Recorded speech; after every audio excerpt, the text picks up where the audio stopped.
Oh boy.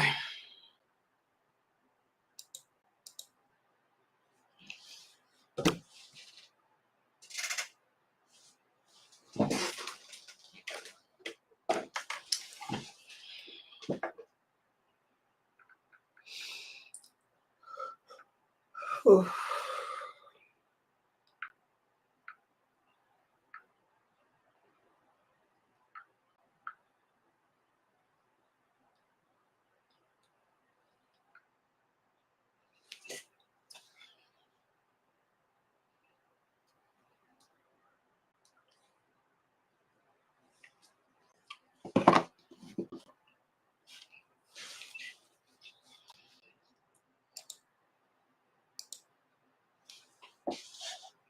Okay, I'm going to get started, inshallah.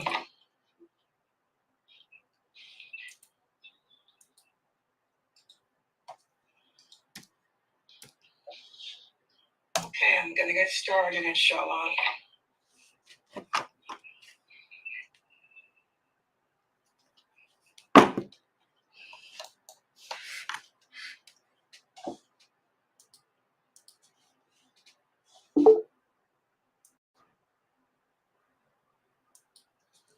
Okay.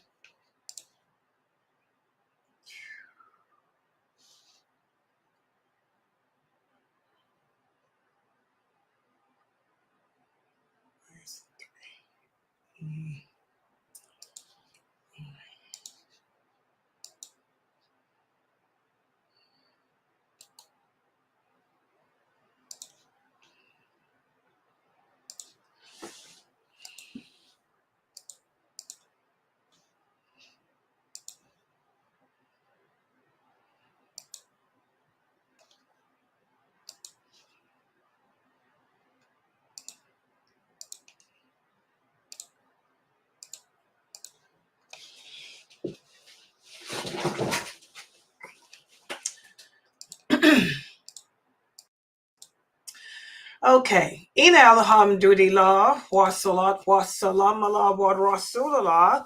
This is our class from the book entitled Sacred Bonds. This is a class wherein we discuss the principles of marriage in Islam. And tonight we're going to be speaking about, excuse me. Tonight we're going to speak about one of the side effects of the gender wars that has taken off here, well, really around the world. Because like I told you guys, you have Muslims who have also joined the gender wars too. The lines have become blurred. So today we're going to speak about one of the great effects of this gender war thing, whereas Muslims have deviated away from the roles that Allah has defined for us as husbands, as wives, as fathers, as mothers. And that side effect that we're going to discuss tonight is the side effect of rebellious children.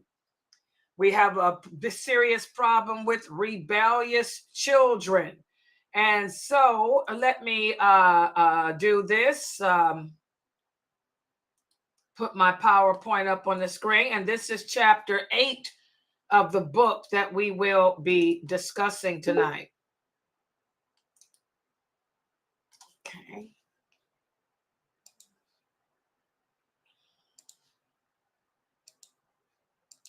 And let's put it on the screen.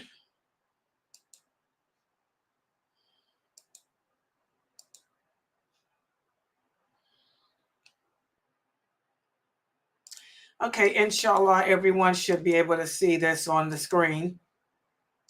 We're going to review one of the effects that has happened as a result of the gender wars between women and men. And like I said, a lot of Muslims have taken part in this gender war thing too. And it has resulted in us having rebellious children.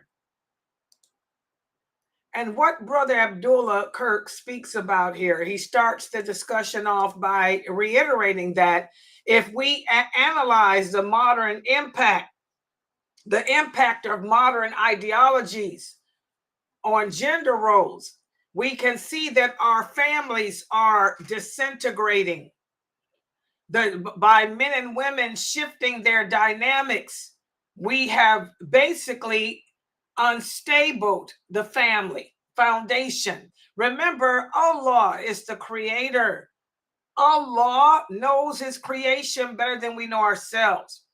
And he tells us whenever we deviate away from his rules, it's going to always be chaos.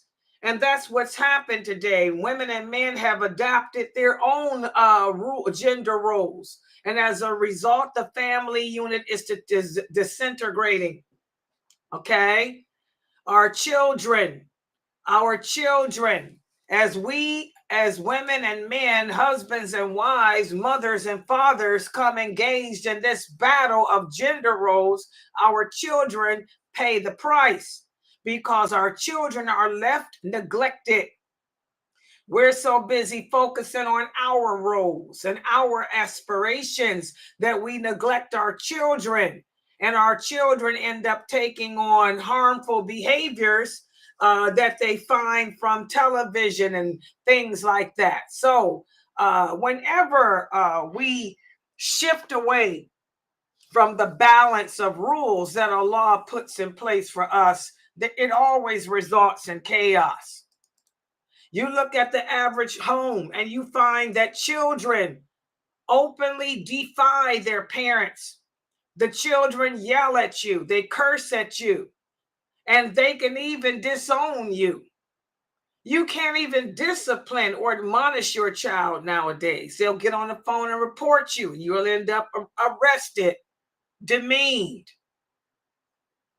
And again, the children adopt these behaviors and ideologies from off of social media, from off of social entertainment, because while we're so busy fighting to change the roles that Allah has set place for us, you know, we've abandoned our kids and left them to themselves. So this is a big, big consequence. And I want you guys to ponder this reality. Allah says in the Quran, in the interpretation, the meaning, your Lord has decreed that you worship no one but him, and that you be respectable and dutiful to your parents.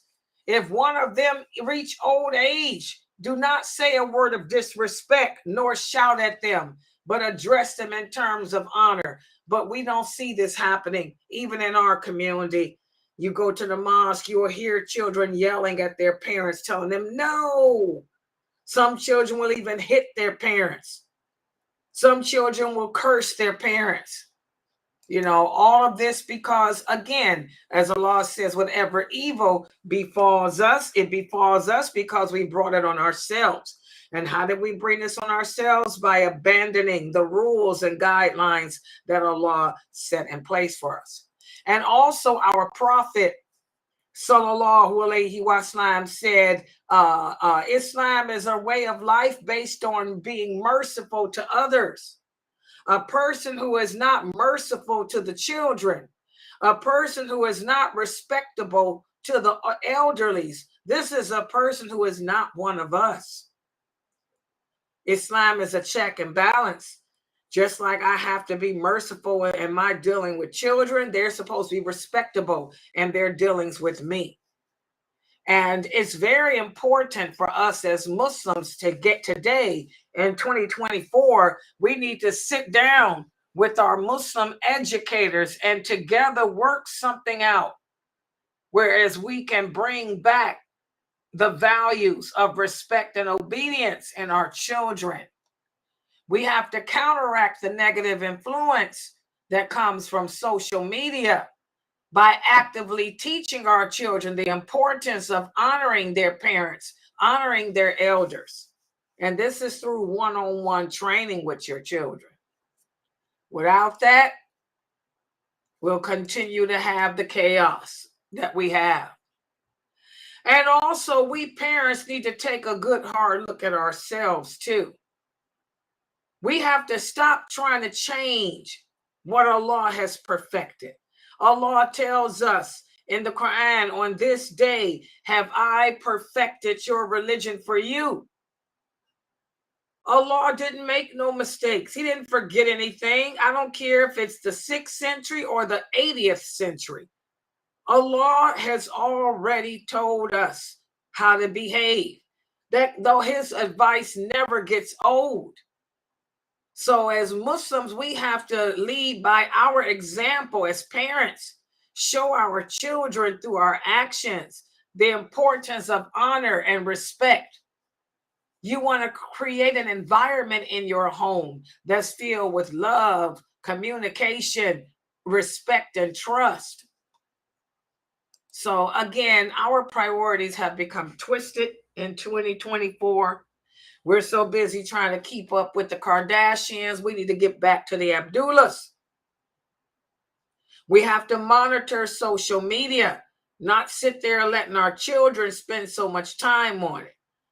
Okay? We have to be careful that our children is not exposed to certain things in the media. And only if we do these things can we address the problem that we are faced with today as a nation, which is a rebellious children. So now I'm going to give you a quiz. Just a couple of questions. Let's see. Let's take a look at the first question here. Remember the last time we met, we talked about the men's rights movement. Men's rights movement. This is a movement here that many men are a part of. What is it that drove the men to feel the need to have to create a movement for themselves? Who can remember what happened to cause this to appear? This men's movement. Anyone?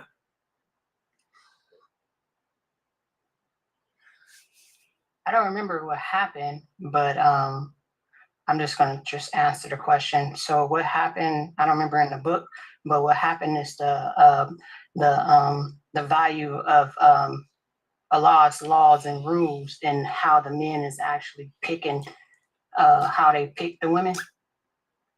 Well, what happened was it was the women's movement, feminism. Men's rights movement came up as a result of the feminism movement. When the Muslim women and joined in with the Kafir women and decided to create a women's feminism movement, to bring feminism and equality towards women, first of all, Allah already gave us that. But these are uneducated women. And all these rights that the woman wants to demand, it pushed the men into a back and made them say, well, we need to formulate a movement of our own. Since y'all want to cater to the women and their concerns, we need a movement addressing our concerns too. So what drove the men to create this movement was the women with their feminism. We sit around complaining, cause and effect. Now the women are complaining because their husbands want them to work too. You asked for it. That's what the women's feminism want. They want to be recognized as being equal to a man in all aspects. So since you want to be equal to a man, you work and you provide too. I'm going to make you pay half the rent too. The men's rights movement appeared as a result of the feminism movement. Okay, what about this question? We talked about the red pill philosophy. Can anybody remember what the red pill philosophy is?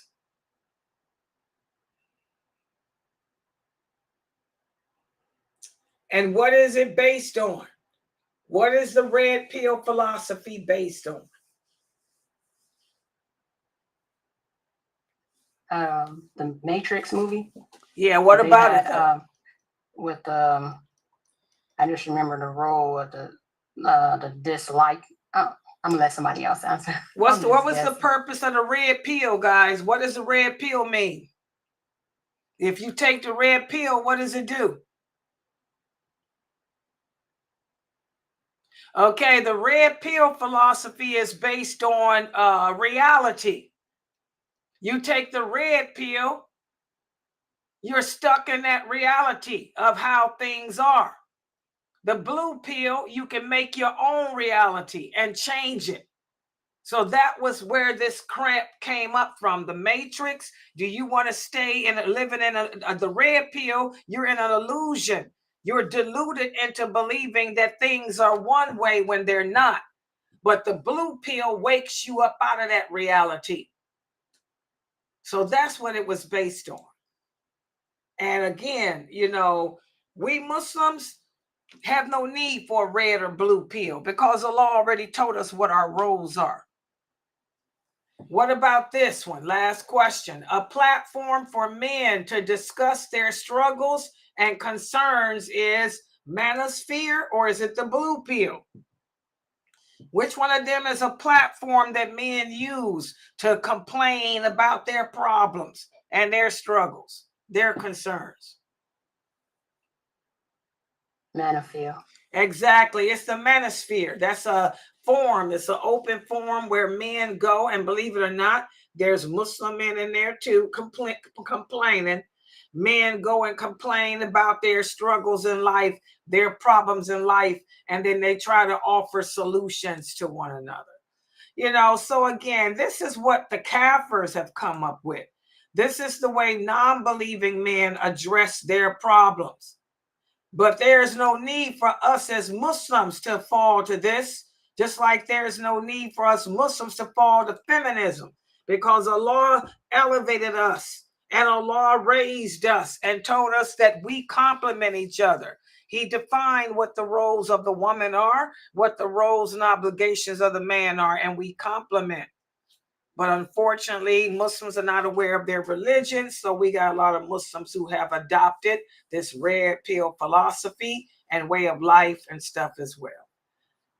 All right, I'm going to stop right here. I want everybody to remember tomorrow's Monday. We have our 6 o'clock class and we have our 9:30 p.m. class. I'm going to log out for tonight. Subhanakallahumma wa bihamdika, ashhadu an la ilaha illa anta, astaghfiruka.